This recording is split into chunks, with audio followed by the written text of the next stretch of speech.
As you're starting to prune, you want to make sure that you're making the right cut. The first step is picking the right tool, making sure that it's large enough for the branch that you're dealing with and that it's sharp and clean.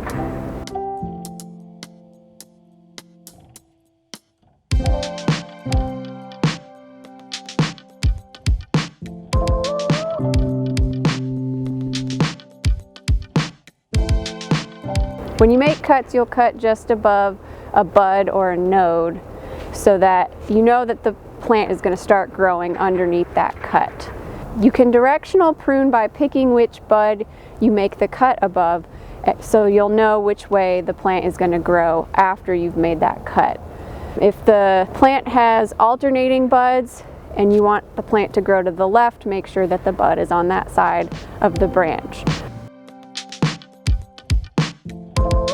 Plants with opposite leaves, there will be two buds and it should grow out in both directions from below that cut.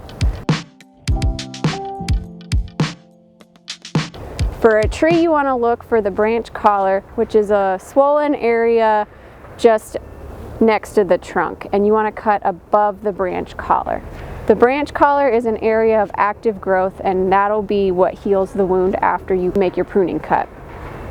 Don't make your pruning cut flush with the trunk because you're removing that spot, the branch collar, where it's growing and healing, and it will hurt the tree more. If you make the cut in the appropriate place, your plant, if it's healthy, should be able to heal itself, and you don't need to treat it with any sort of wound healing product at all. When you are pruning, try to prune for structure when plants are younger and smaller, because then you're making smaller cuts. The bigger a tree branch gets, the more damage you do when you cut that branch off.